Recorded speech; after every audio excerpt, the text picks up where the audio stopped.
What's up, friends? Look at that popping behind the graphic. Hopefully, everyone is doing well. We are recording live.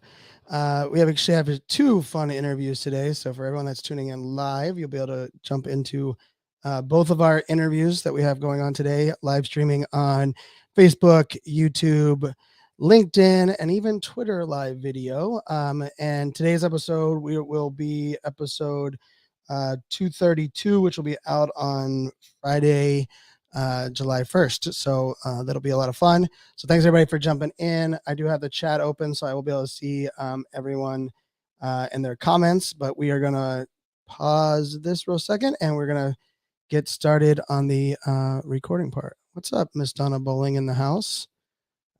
Just before your TikTok boot camp. I'm impressed. All right, let's do this. And I think my COVID sexy voice is gone. So now I'm just back to, whatever this is.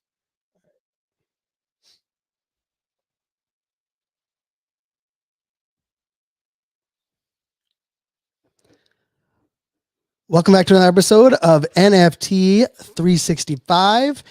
In this journey of NFTs, and as we look at unique value and unique use cases, for me, part of the beauty of this space is the ability for us to not only bridge online to offline, but to really reimagine what the online experiences look like, what really the way that we kind of transcend digital, right? I think it's very easy for us to look at NFTs as just like a digital ownership, but what does digital ownership enable in the physical world? What is the physical world? What are we able to do better in the physical world thanks to things like digital ownership and things like cryptocurrency, right? The idea that I've mentioned this before, but Kevin O'Leary, as someone that's not a multi-billionaire or multi-millionaire yet, I will reference Kevin O'Leary, and Kevin O'Leary referenced the idea that like for him to exchange money, between to send money to Switzerland for an investment or a deal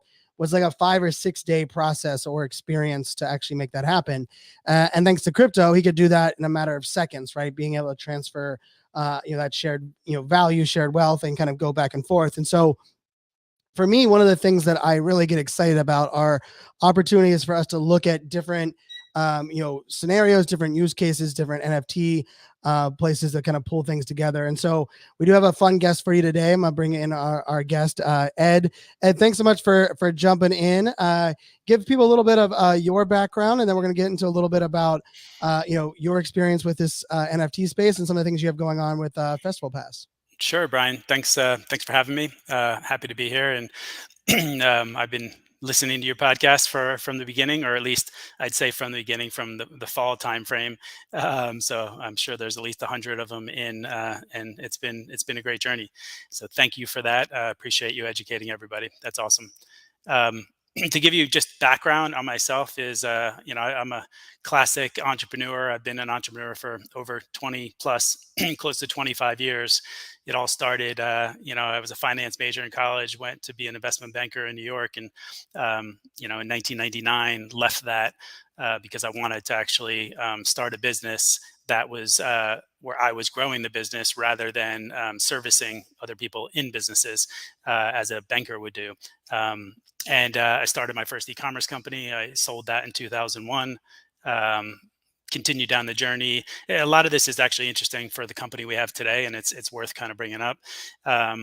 The journey then I had a experiential marketing agency, about 70 people based in New York, called Vincent Partners.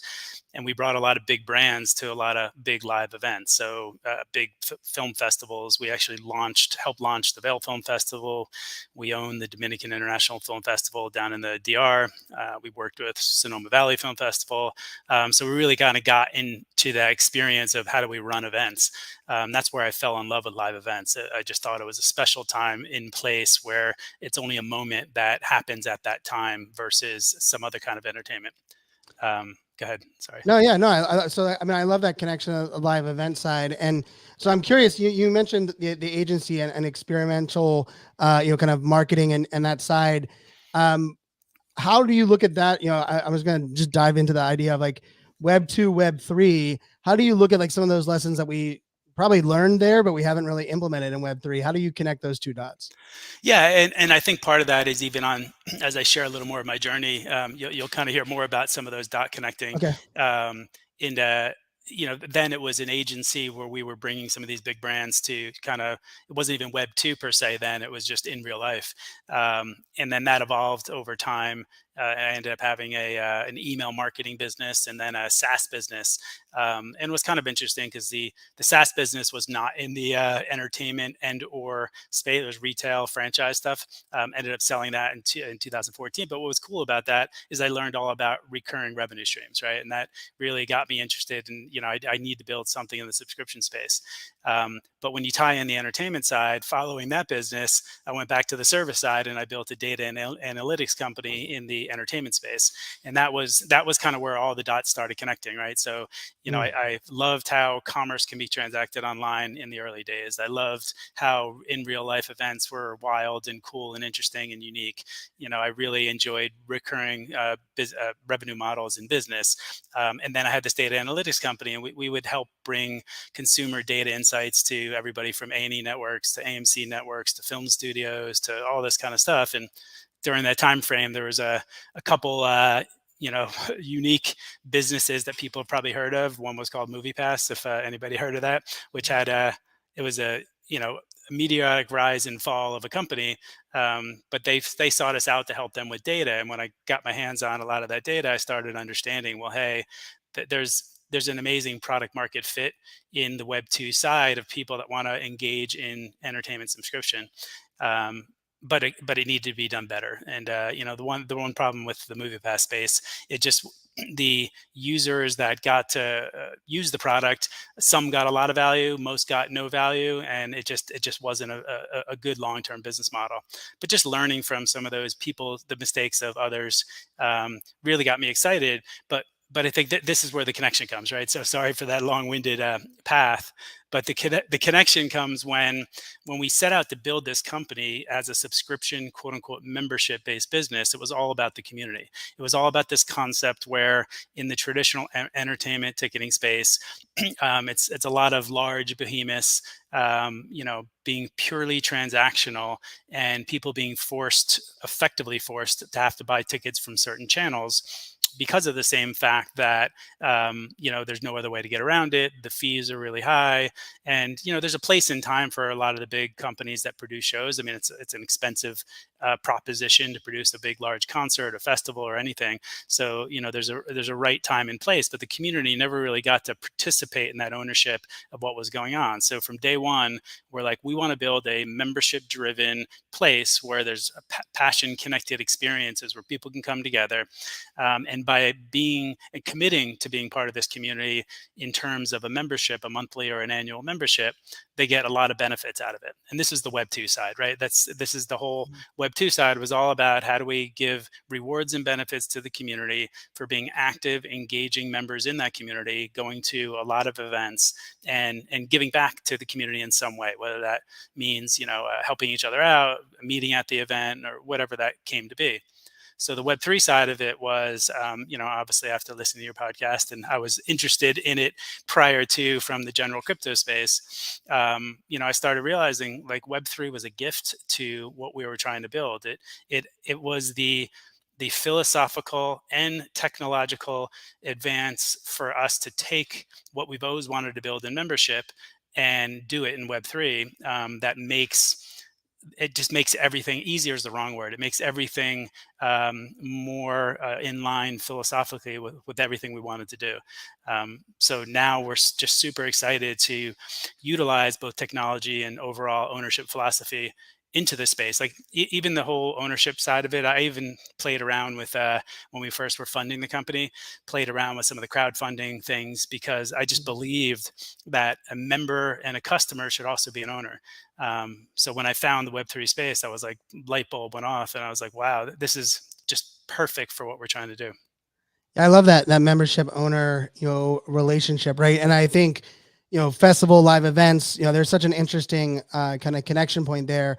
I'm curious, when you were mentioning about like kind of like your attraction to like kind of the subscription model, I think for a lot of our listeners and I think a lot of the mainstream, I think a lot of people are still just kind of getting used to the subscription model, right? In a weird way. Like, I mean, crazy enough, like one of the subscriptions I've had the longest, which is funny for me to even, I think I've shared on the podcast before, is like Me Undies is one that I found through Dax Shepard's podcast.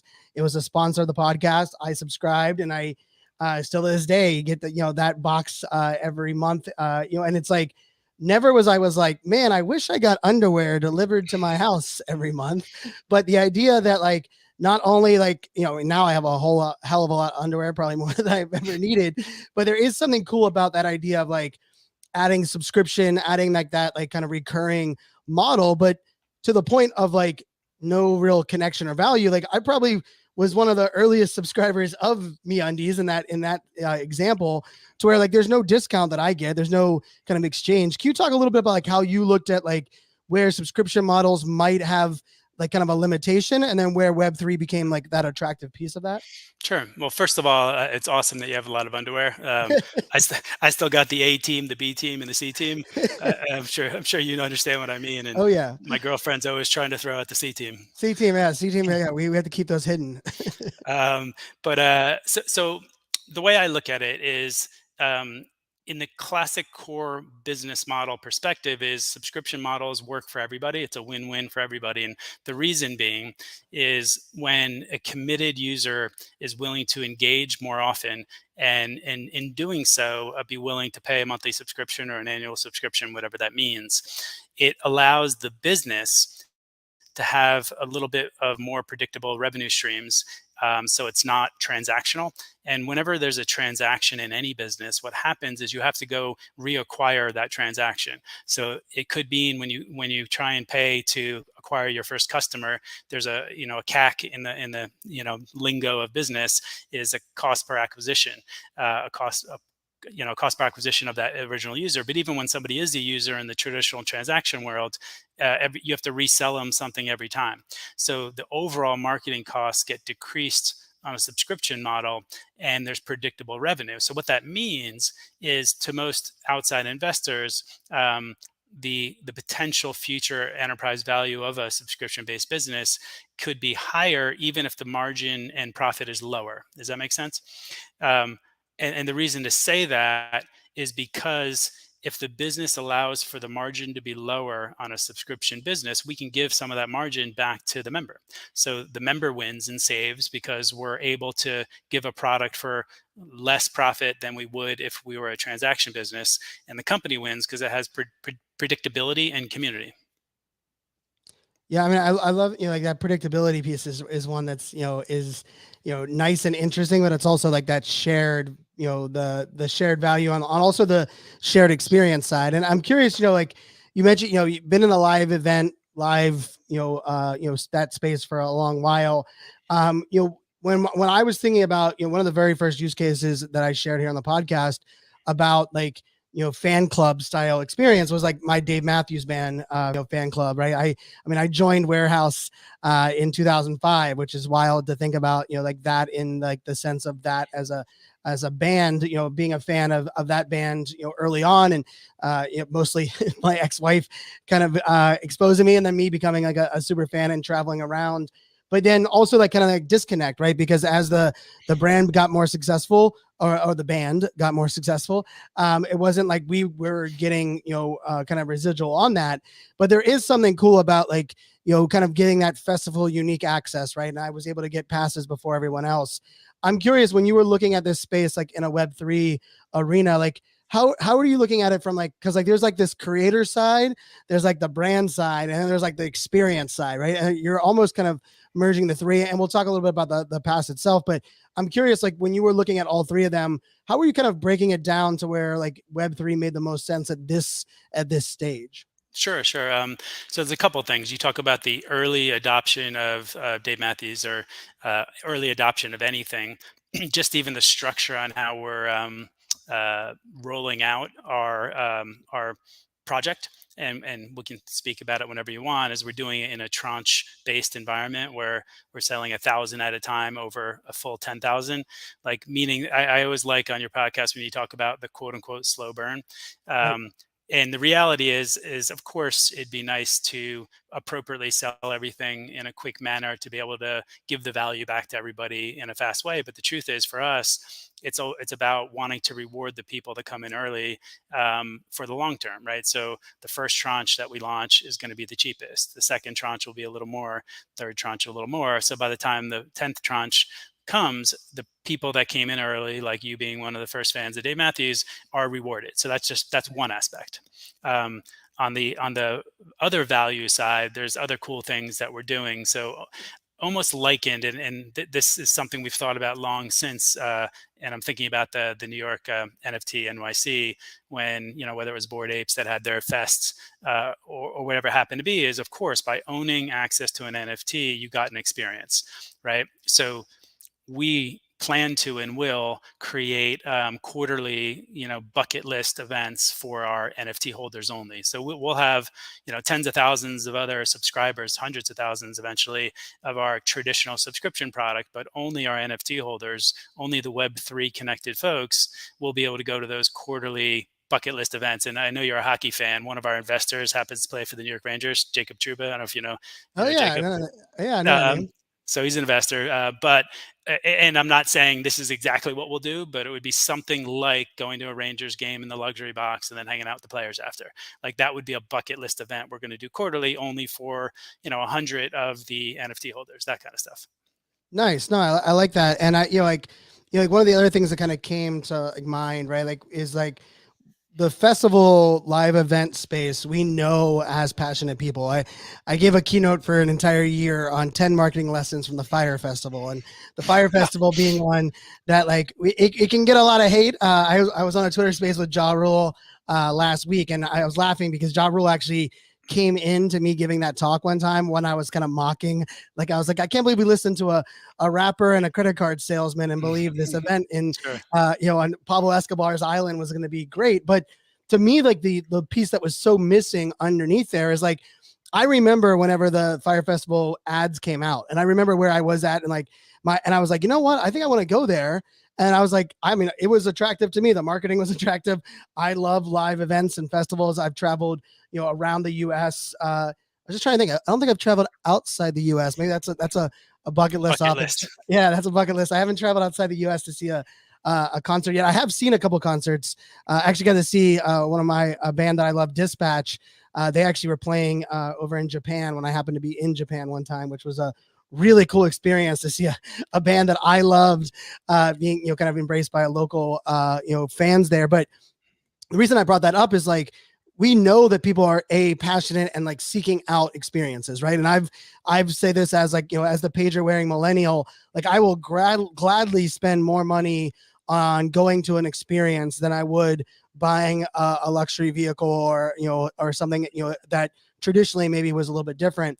But I also think, the utility today with NFTs, so much of it is like, if the utility is too early for like this, like adoption is the case. So before we get into like kind of like that kind of connecting the Fire Festival, give us a little bit about, the festival, like, get the past that you've created, the company that you've kind of been building here. Talk to us a little bit about what that is. And then I'll kind of link it back into like my idea of where this kind of utility makes long-term sense. But I also understand why, projects that are really providing massive IRL utility end up being slow burn just because of the state of where, a lot of these users are at. So yeah, give us a little background on the project itself. Sure. So just real quickly on the Fire Festival, I've been, ever since I started this company, I've been dreaming about an April Fool's Day promotion where we just, take a homepage app takeover of, launching the Fire Festival. I think it's a little too soon, but at some point in time, if anybody is listening to this and they see Fire Festival on our website, it's solely a joke. Anyway, so what we're doing for the project itself, we're calling it Festival Family.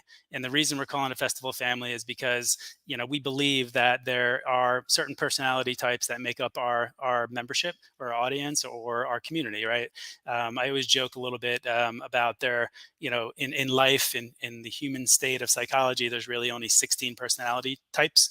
I'm not sure if I fit within one of them, but I probably do, as do you and everybody else. But we're building a family of 10 different personalities. So we're not doing all 16, but about 10 different personalities. And each one of those personalities will embody the art for each of the tranches. And that's just sharing more the art side of it. Our NFT is 100% a utility NFT. The art side is just, a packaging that goes around the box, if you will. But what it is it's a lifetime founder membership to our platform.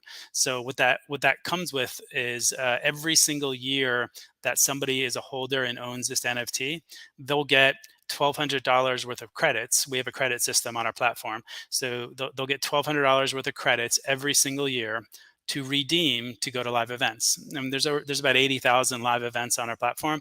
So they could use those 1,200 credits and go to a festival. They can use it to go to see Justin Bieber or whoever your desired concert is. You can use it to go to a hockey game. You can use it to go to a football game. You can use it to go to a college football game, whatever you want. We have Broadway theater. We have a lot of stuff on there. But the idea is every single year, as you hold this, you always talk about utility and benefits. What is the benefit instead of the word utility?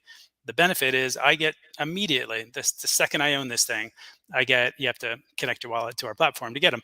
But you get $1,200 worth of credits to go to anything you want to go to. So that's the immediate. And then we talked about the secondary piece, which is the bucket list items. So quarterly, we're going to curate and build these amazing bucket list items that will be on a roadmap forever. And those events will just get better and better and better. And we'll let the community through our Discord make the decision. Well, here are 3 or 4 really cool events we're going to do next quarter. What do you guys want? And we'll go build it for them. Nice. So I'm curious, I love where that is going. I will say that one of the things that will jump up, I'm sure you've heard it from a geography's perspective, right? When someone's holding an NFT and maybe it's, the events aren't in their region. How do you kind of look at that or kind of like that shared value in there? I'll have a follow up because I think there's one interesting use case there, but I'm curious how you kind of tackle that side of the house. Sure. So on the core utility of your $1,200 worth of credits every year to go to whatever you want, we have events everywhere, right? So the inventory we have is everywhere in the U.S. We're not outside of the U.S. yet, but whatever city you live in, you'll find something nearby that you can go to, whether it's a professional sport game, whether it's a concert. So that isn't an issue in terms of the general core utility. Now, when we start doing our quarterly bucket list events, we'll understand through our Discord and our connection with our NFT holders where do they live, what do they like to do. So I think what will end up happening is we'll let the community decide based upon the makeup of that community. Do we do an event in New York City? Do we do an event in Miami? Do we do one in Austin, Texas, where I am now, even though I lived in New York for 23 years? But the community is going to decide on where those bucket list events will happen based upon the makeup of the community.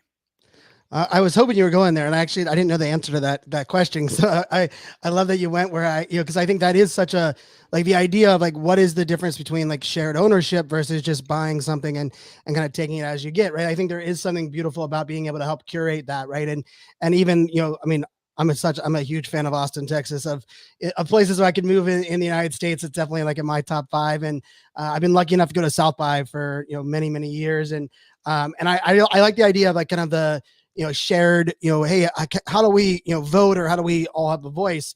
I'm curious, have you thought about like the loaning out of like the credits or the experience? Like I have a Steve Aoki NFT. It's been used 4 times, 0 by me. So I'm not sure why I bought it, because like now when I go back to like think about my own purchasing habits, like I bought the Steve Aoki. I have like the second highest utility pass, and for me, unfortunately, even 2 of the events where Steve Aoki was playing, I ended up having to leave early. I had to go speak at a different event. So I ended up, thankfully, having a close friend of mine, a couple of different close friends that I just sent them the NFT. They went and took, the value. And in a way, for me, that's still utility for me, because now I have social equity with these people, right? Like if I ever need something from them. But, I think there's also like that play. I know there's some NFTs that have played in the loaner system. There's the Angel Alliance. They actually allow you, like, in their contract to loan out their NFT. How have you kind of approached that, or your thoughts around that?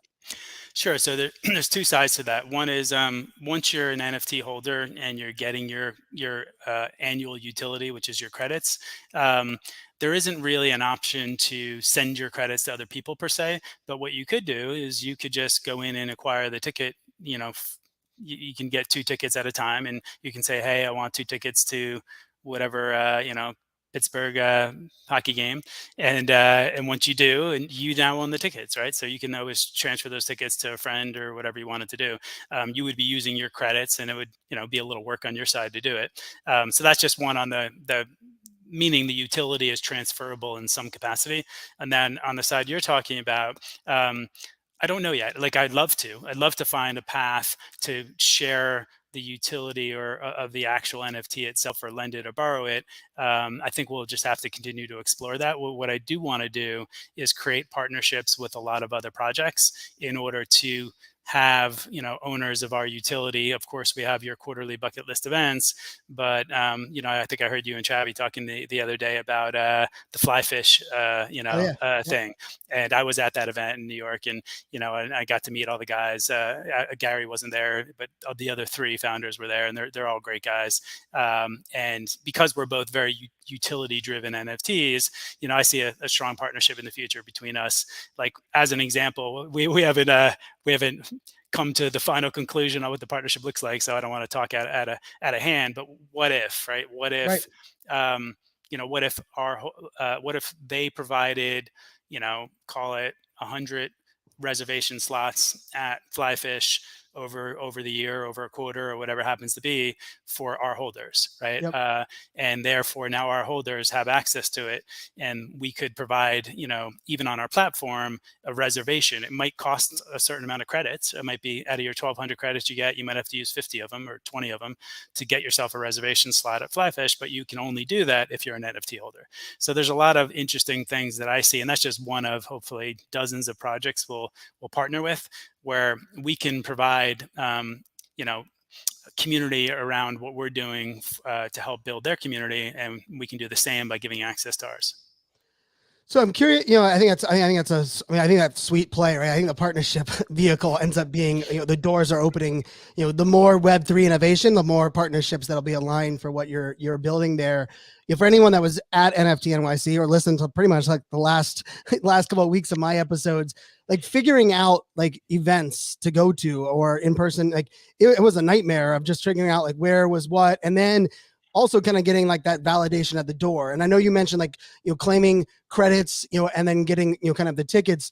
How do you look at like the innovation of like live event ticketing? Like VCon, I will give mad credit. I went to VCon, and my first thought to the team, when Drew and I were sitting there, I was like, it is going to be a shit show getting in and out of that venue, because they were very strict on like what we were using. Well, I was wrong. It was the most seamless experience I had seen getting in. Now they had a controlled environment, one entry point, everything was inside the gates, one gate. Like it was very, like they limited the variables, which helps on that case. I'm curious, how do you look at innovation within the live experience world, and how that kind of goes in kind of hand in hand with what you're building? Because I'm sure like this is the beauty of NFTs, right? Like you can adapt your utility based on how some of those other things adapt. But where do you see as like, I mean, Ticketmaster, I feel maybe we agree that they're like the 1,000-pound gorilla, and I don't ever look at them as like an innovator. I feel like we've been dealing with the Ticketmasters of the world for a long while. But how do you look at like that space innovation and driving kind of full circle? Yeah, I mean, I think everything is going to take time. I think in the next 3 to 5 years, every single ticket to a live event will be an NFT. I just think that's the natural progression of where we're going. The problem is some of the big people that you mentioned have a lot of either tech debt, in terms of they've already built tens of millions of dollars worth of systems that they still want to own, and or obviously Web3 is all about decentralization and lack of control. There are certain things I'm sure they want to still control. So there's going to be a time frame that will bring some of those larger companies into the Web3 space in totality, but I still think that's 3 to 5 years out. On the smaller guys, like us and like other people out there, is of course I think we already are going to start using that that Web3 technology as soon as possible. So when we do our quarterly events, it will be an NFT. That will be your point of entry. Hopefully some of the people we partner with will all start using NFT as actual tickets. And then this goes back into the ease of transfer, right? When every ticket is an NFT, super easy for you to be able to go grab a ticket and then just send it to somebody else's wallet, and let them use it at that NFT to gain entry to a space or a location. But I do believe that is the future of ticketing. It makes total sense. Well, I think I've heard on your podcast and some others, is just a simple marketing idea of somebody being able to connect their wallet to your environment and share with you at that moment in time, the things they've done in the past, and the events they've been to, the certifications they have, and all of that is wonderful, because it sits in the hands of the actual consumer, the member. They're able to share with you when they want it, and they can take that control away when they want to. And I do believe that's where our world is going, and no, we can't fight it, right? The horse is already out of the barn, as they say. So I do believe that's the path, and we're going to get to a place where it's just going to be more important to give enough value to people to want them to connect their wallet to your platform in order to be able to share that information. Yeah, I think that give enough value to like making them, like the idea of like, oh, okay, now it's worthwhile, right? Connecting the platform. And you also brought up, like the tech debt side, which I don't think is addressed enough in Web3 on when we think about like early adoption and where things are being embraced. Like, I mean, let's face it, there are a lot of companies that are put in back end systems that are more centralized than you've ever seen before. And just the idea of moving decentralized for some of those systems is a nightmare, let alone some of the security things that we know are in place with companies that are done with 100% the right intent at the moment, but it doesn't really set us up for that future part of that, which I think is an interesting, even the Fly Fish Club, which was we mentioned a little bit ago, right? The idea of like a membership restaurant, right? Or even like what if a restaurant could sell a certain table where it's every other Friday, I know my NFT gives me access to that table, and even if I'm not using it, I could send family, friends, neighbor, right? A lot of that is, I mean, really exciting, but there's also like, well, now how do you do predictability, and how do you do even like the waiter waitress scheduling and like some of those things that I think are really interesting. One of our mutual friends, we have to give a big shout out to Jason, who connected the dots here. And I think of business savvy, business background. You mentioned some of the investors that you have in the space. I'm curious, when you're talking to those that aren't bought into NFTs yet, and you're presenting them kind of the festival pass positioning, what are some of the things that they either push back on, they're curious about? Like, where does that some of that conversation lead? Sure. So I think there's a couple things, and I always try and explain this in a way like, whenever I try and explain Web3 to anybody, I always try and start with what do they already know. And I think, yeah, you've even alluded to some of this, I think, in some of your past podcasts. Is it's easier to bring people up to speed when you can give them an example of something that they can touch and feel and understand. And as you always say, nothing is investment advice, and do your own damn research. But when I try to explain to anybody that's ever purchased a stock of any capacity, when I'm trying to explain some concept of an NFT, is I'm always saying, well, whenever you buy a stock or you buy something, the truth is you don't have any control, access, or anything over that. All you have is you could sell it in the future at a higher price, or you could sell it in the future at a lower price. You're taking a risk to decide on. Hopefully you're buying it lower than you eventually will sell it. So that's one aspect, right? But then when I think of utility, right, and utility, I want to avoid the D word, that DIV, that word that the Security and Exchange Commission can maybe think of it as something like it. But the reality is it's a benefit. So if you own a stock and you either can sell it higher or lower, or every year they decide that they're going to distribute some of that cash flow to somebody, they're going to give that owner a benefit, something. So basically you're getting a benefit while you're owning it. So when I think of utility, the good news is for us, and I'm joking a little bit about the security stuff. The good news is we live in a world where it's really just a product, and we're giving a utility of our product, not any kind of financial reward. But when I think of what we're doing is, if somebody owns our NFT or any NFT with utility, as you own it, you're getting benefits. Those benefits are like a reward for owning it. So you're getting stuff along the way, and at some point in time, you still could sell it for higher, or you could still sell it for lower. So once people that understand finance, once they kind of get that aha, they're like, oh, I get it. Like, it makes sense to me. So the idea is, if you have this utility that you own something, like I always talk about our own NFT. I'm like, well, think about it. You buy this NFT and you own it for 3 years and you're killing it. And by 3 years go by, you've gone to $3,600 worth of live events. And then maybe you're not going to as many events anymore. You can go sell it, and hopefully it's going to sell for higher than you paid for it.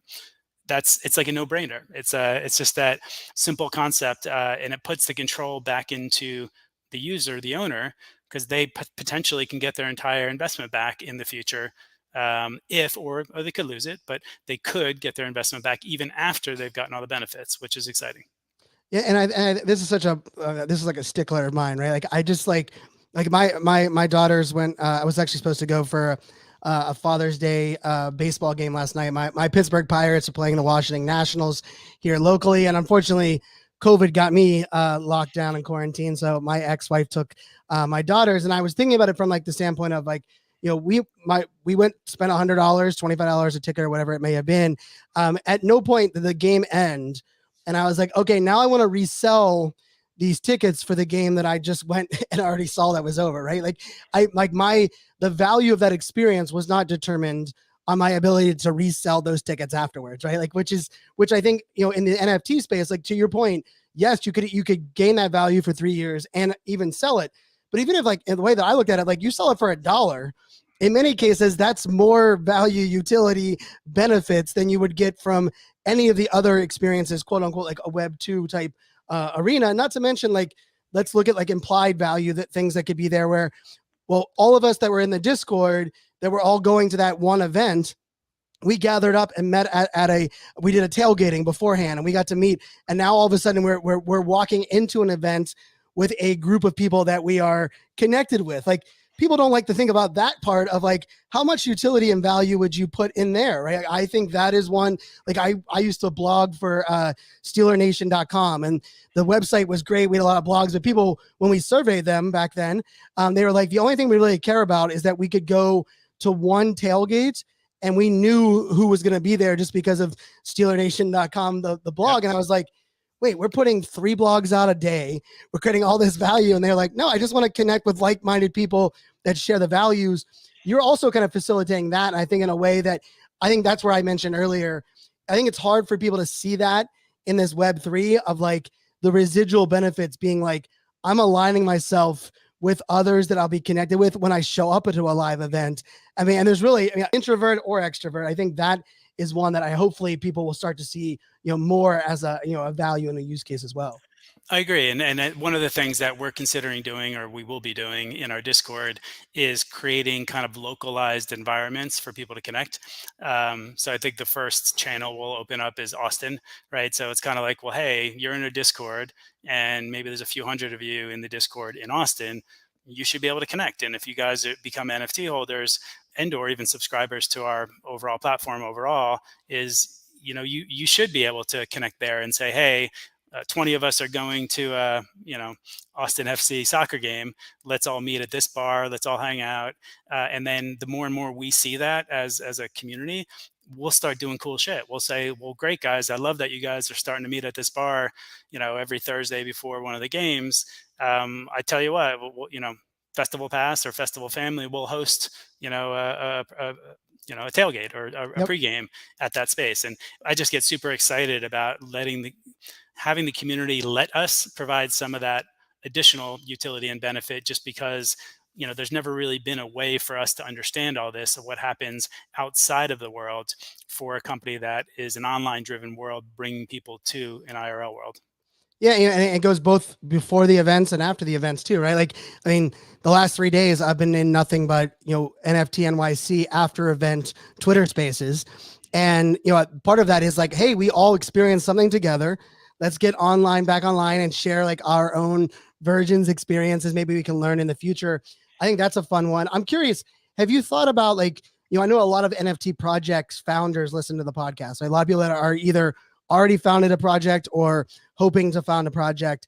there's some collaboration, like things that I think could really see in there, where even like something like someone staking their NFT into a platform gives them access to, festival pass experiences. Have you thought about that from like, those founders that are out there that are like, hey, we want to provide IRL experience, utility and online, and maybe they're limited on like what they're thinking there. Have you entered kind of like that conversation with any projects yet? Yeah, I think I mentioned one, the Flatfish Club, as an Right. example of one because it's easy to put your head around it.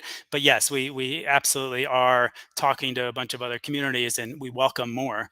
So maybe this podcast can help drive people to come in and say, "Hey, I'd love to partner because there's a cool utility." There's also not traditional Web3 projects. Like the cool thing about Web3, right, is that the business development concept, and I did a lot of this in my previous businesses, is creating partnerships that add value for both parties.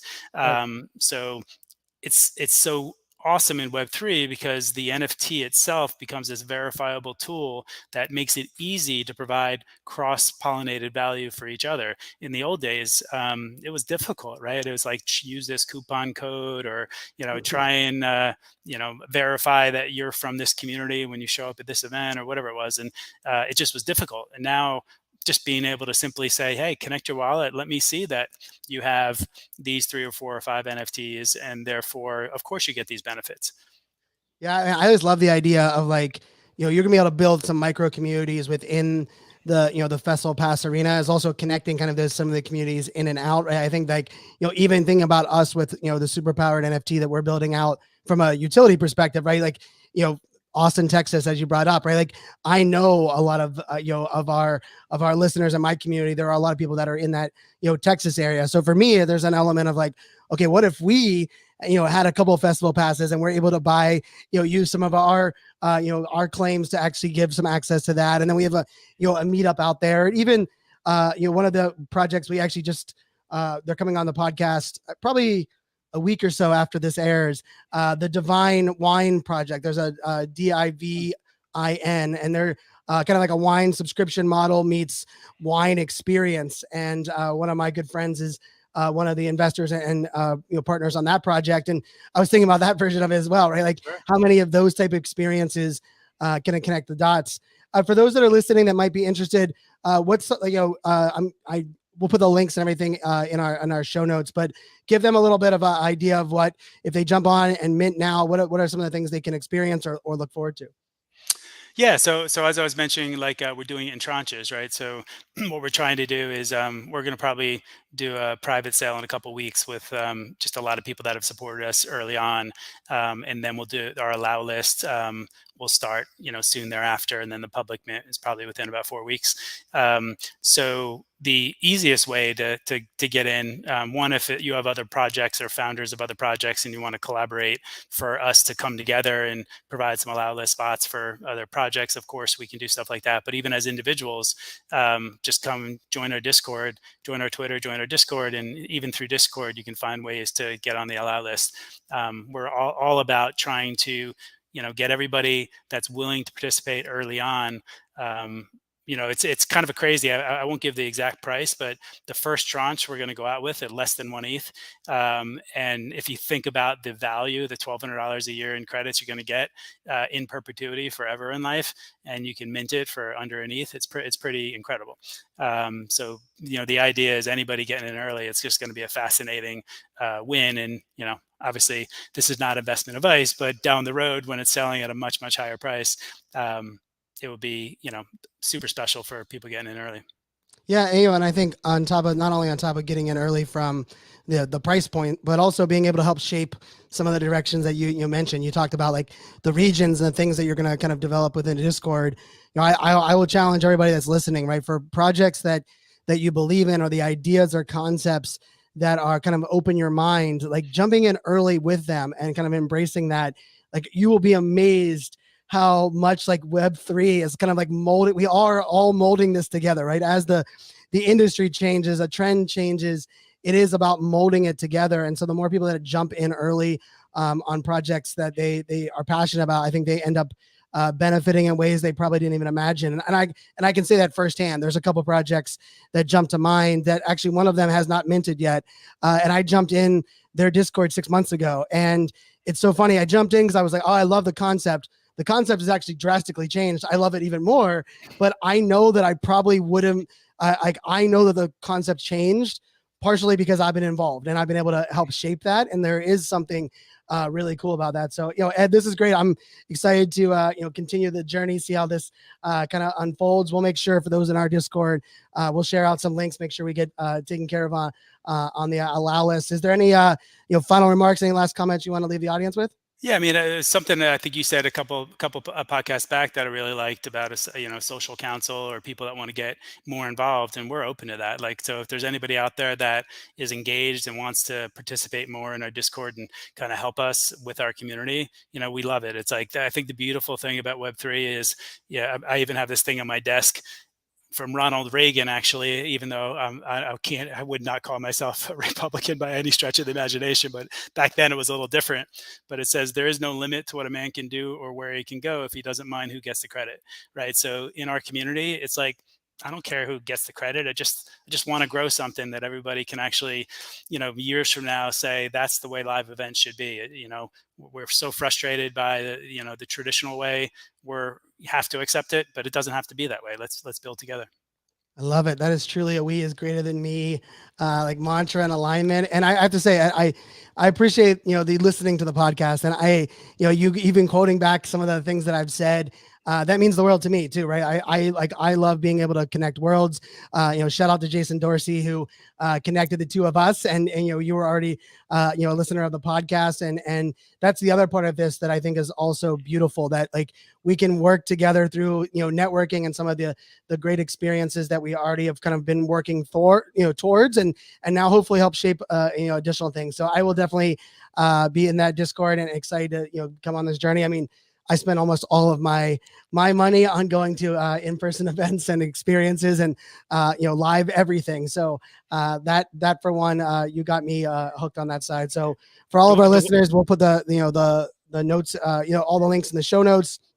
As always, do your own damn research, not financial advice, but at the same time, like, look to support great people doing great things that are providing utility in many ways that maybe that the Twitterverse hasn't figured out is the long-term utility. Maybe the degens that only like to talk about NFTs in NFT groups on Discord. But I, for one, am really excited. It's very much aligned to Meta Athletes, another project that I hold, near and dear to me, where we're providing utility, real-world utility that's helping shape your offline life, your online life, and really kind of reinvent or reimagine what the way that we can operate. And so, Ed, this was a lot of fun for all of our listeners. As always, we will see you, or you'll hear me again tomorrow. Make it a great day. Awesome. Cheers. Thanks. Thank you.